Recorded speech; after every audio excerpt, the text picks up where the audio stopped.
City Cottage is only the second planned for the Hunter region. The first at Conrad Close in Charlestown prompted a storm of objections from neighbouring residents. The second, planned for Maitland, has drawn the same fire. The Department of Youth and Community Services intends to convert this house in Regent Street into a home for up to 6 teenage offenders. The scheme has generated confusion, fear and anger because of the way it's been implemented.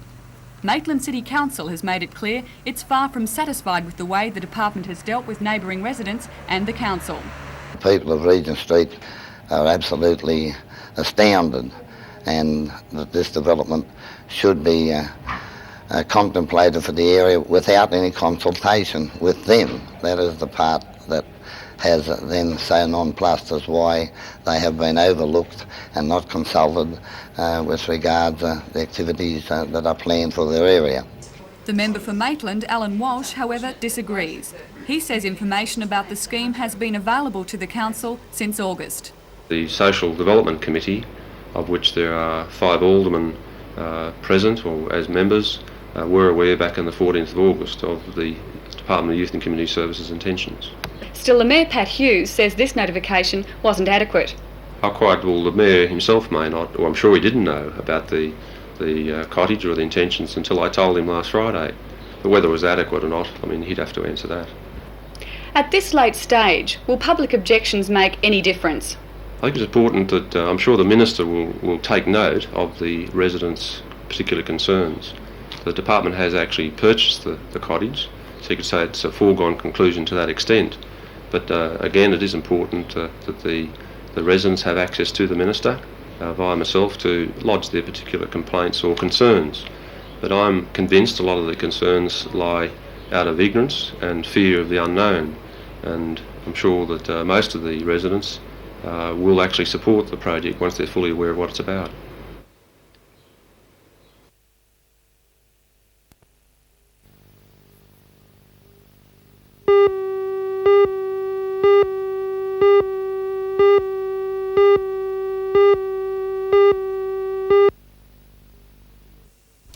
From the air, the Dungog area and the township is an absolute picture, greened by the recent rains.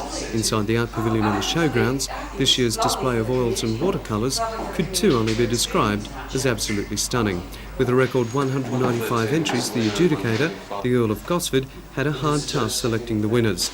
His selection as best exhibit was this oil, Camellias by an ex-local, Linda Taylor, with the best watercolour being this one called The Olgas by Margaret Crichton. The 1985 Matara winner, The Artist Models by Barry Farrell, was there, and as well, this one with a $3,000 price tag, Waratah and Bottle Brush by Sydney's Garen Brown. In the main ring, meanwhile, horses commanded all the attention. There were lead classes featuring fine equine bloodstock, the very disciplined sport of dressage, and in stark contrast, a very keenly contested camp drafting section. The show jumping competition also illustrated a high standard of training and preparation, as well as keen horsemanship. As with all other Hunter Valley shows this spring, horse entries were very strong, with riders and their mounts coming from far and wide. Many were proven champions, while others, like this beautiful month-old Palomino Arabian foal, Windsor Park Gem, were just embarking on their show careers. Agricultural exhibitions such as the 92nd Annual Dungog Show are an integral part of all small rural communities. They are keenly awaited and thoroughly enjoyed, as will be tomorrow's program, which will feature more horses, the beef and dairy cattle judging, wood chops and all the fun of the fair.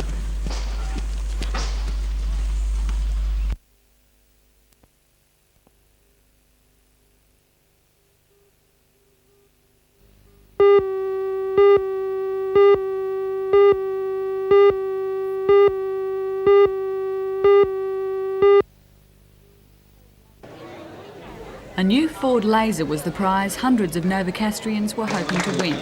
So much so, they crammed into this car demonstration room at Closter Fords to watch the king of Monday and Wednesday night lotto, Johnny Tapp, draw the winning ticket. The winner is Janine Hanson, 88 Jocelyn Street, Katara South. 300,000 lotto subscribers from Newcastle and nearby country centres took part in the draw, organised as part of Lotto's 6th birthday celebrations. While the winner of the car was not present to claim it, Jeanette Buscombe from Tanilba Bay carried off the lucky door prize, which made the wait worthwhile. A trip for 2 to the Gold Coast.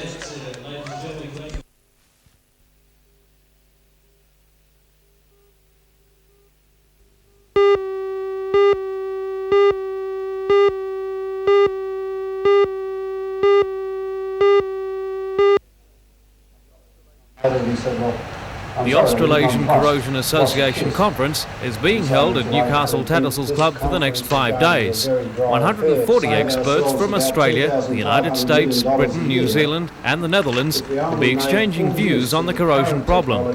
24 detailed papers will be presented, along with visits to our power stations and coal mines.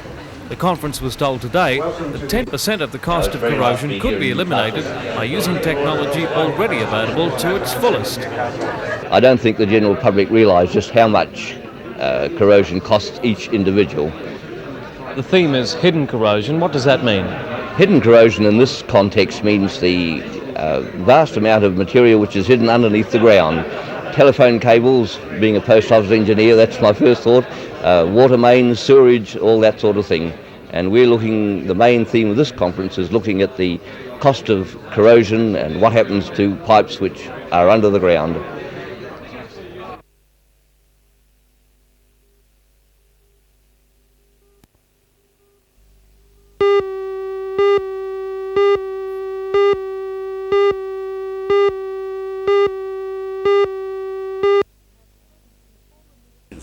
At 70, the former Minister for Labour and Immigration, Jim McClelland, is a forceful speaker who refuses to pull any punches, or stop, as he puts it, putting the boot into the culprits responsible for the sacking of the Whitlam government. He describes the then Governor-General, Sir John Kerr, as a lying, deceitful royal lackey. Now, Kerr did not act as a patriotic Australian. He acted as a servant of the Australian establishment. And nobody knows that better than Fraser, the man who has just been honoured by Hawke. Then it was the Hawke government's turn to receive the brunt of that sharp tongue. He says it's indistinguishable from the Conservatives. It became axiomatic that to win and hold office, federally or in the states, Labor governments would have to look and act as little as possible like the Whitlam government. The appointment of Malcolm Fraser to the International Committee aimed at stopping apartheid in South Africa also didn't go unnoticed. He says the Hawke government has canonised Fraser, who he describes as a villain, the Iago of 1975, and a libertarian poseur whose heart bleeds for the blacks as long as they are not in Australia. Mr McClelland also added that the task was impossible. And Margaret Thatcher made clear to the strutting little statesman at Choggum that to expect the British and American bankers to take that high road is just as laughable as Fraser's task of winning over Botha and Company with sweet reason. Jim McClelland is still bitter about the events of 1975 and he's determined that they won't happen again. He's called on the government to hold a referendum within the next few months to change the constitution so that the Senate will no longer have the power to reject a money supply bill.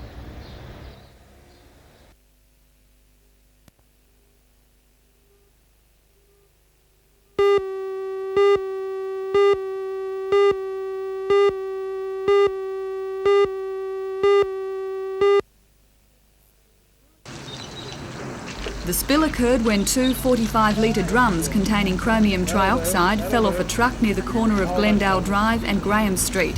Chromium acid, as it's commonly known, is an imported chemical. It's not manufactured in Australia because it is extremely toxic. On contact with water, it forms fumes which can cause respiratory problems. In large doses, it can kill. Because of prevailing wind conditions and the lack of moisture, the danger was greatly reduced, although one policeman taking part in the clean-up operations was taken to hospital. He was later released. The clean-up involved neutralising the chromium trioxide and removing it in containers. The ground was also graded. All emergency service workers directly involved in the operation have been instructed to undergo a blood count to ensure their bodies are free of the toxic material.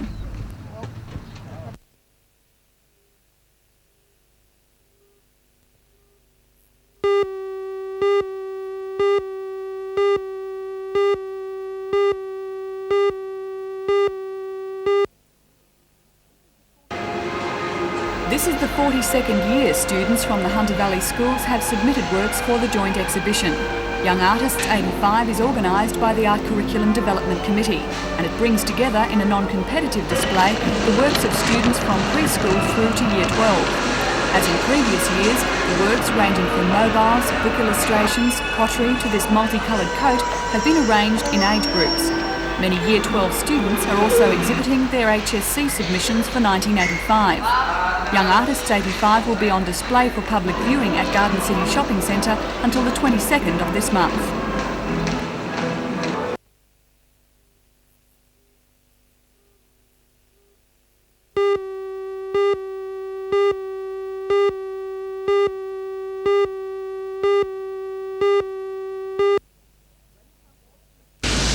When Council approved the construction of the Super Kmart in Michael Street, it was agreed that all roads near the shopping centre would need to be upgraded. Kmart paid for the rebuilding of Bulwer and Burke Street, as well as a portion of Michael Street. The rest of the cost, some $2 million, was met by Council. The bypass starts at Charles Street through Michael, Banfield and Church Streets before rejoining High Street. Burke Street has been closed off at Michael Street and Bulwer Street has become one way. The council hopes to spend an additional $1 million to extend Banfield Street through to the Belmore Bridge. Administration Engineer with the council, Norm Yeend. There's going to be quite a bit of confusion for a while. Have you made any allowances for this? The situation is continually monitored. Undoubtedly people will strike some difficulties. That's to be understood. The capacity exists for alterations as the need arises and as we see difficulties are encountered. However, motorists will, I'm sure, become aware of the changes just through general usage. The Council's Health Committee will discuss the proposed acquisition of land adjacent to the 19-hectare garbage dump in Rutherford at its meeting tonight. Allegations that the Council wants to extend the life of the dump, which is due to end in 1994, have been flatly denied by Council, which will also be considering the purchase of land in Kyle Street for the future dump.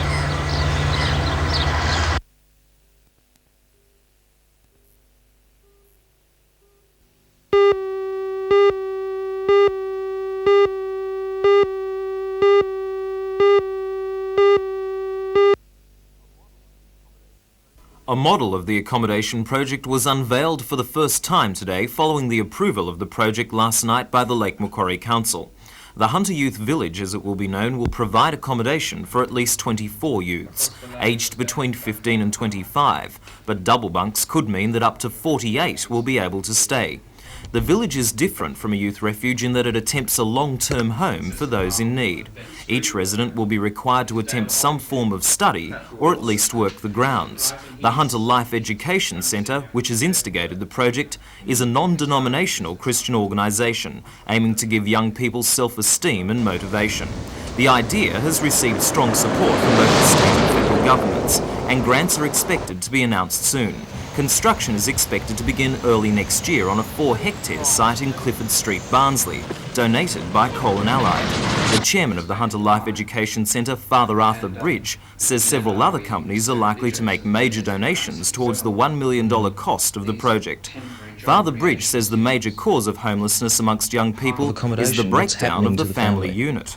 Well, unfortunately, the family is no longer that single uniting unit where one member cares for and is highly involved with each other member.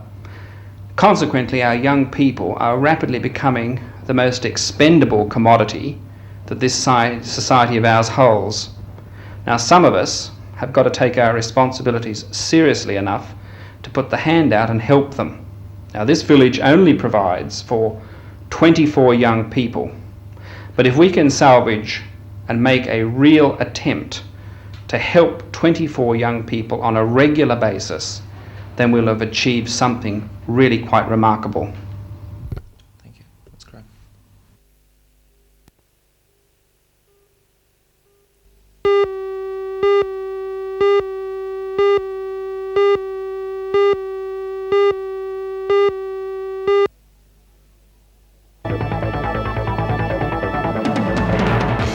A major announcement today at the State Dockyard about Newcastle's bid to win the submarine replacement contract worth $2.6 billion. That decision and its implications for Newcastle in tonight's NBN News at 6.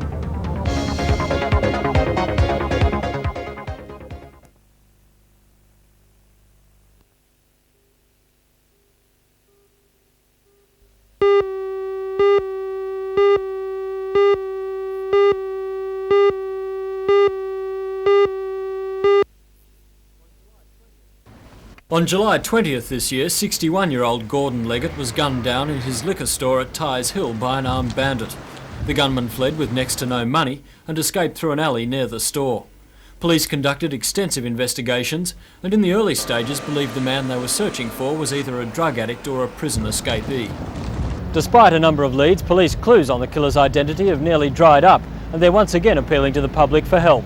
We've almost reached an end at the moment. There's a few lines of inquiry and then we're sort of grasping at straws. We need a lot more help from the public at this stage.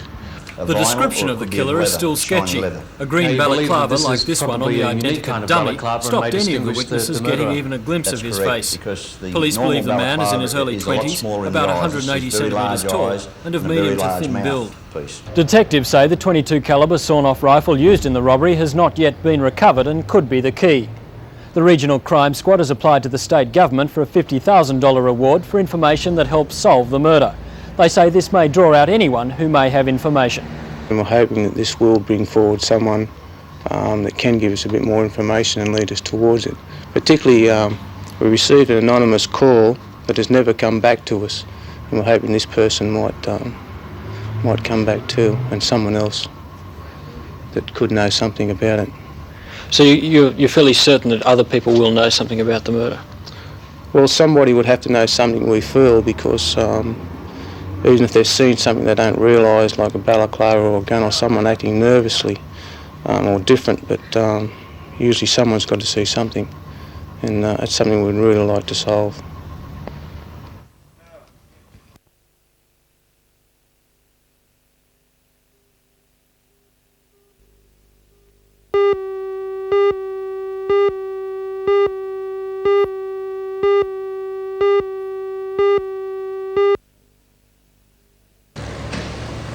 Although it was January 1886 when the Chamber held its first official meeting, it was in November 1885 the members got together here at the Great Northern to make plans for the Chamber's establishment.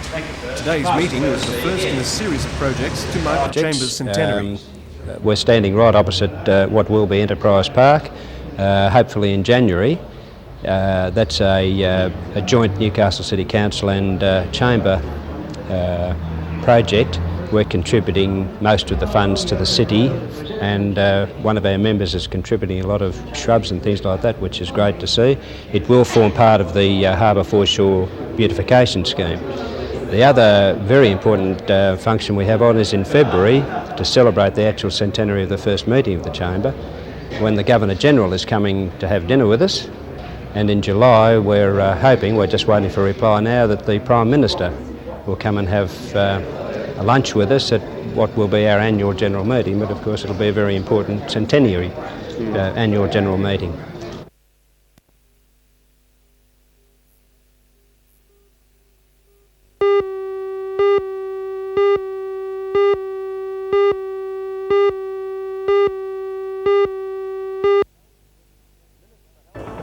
The Minister for Health and Deputy Premier Ron Mulock was in Newcastle today to officially open NewMed 2 at Waratah. This has been a long and exciting project for Newcastle, marked by cooperation between the government and the community. It's new hope for those suffering cancer. I'm John Church. Details in this story tonight at 6.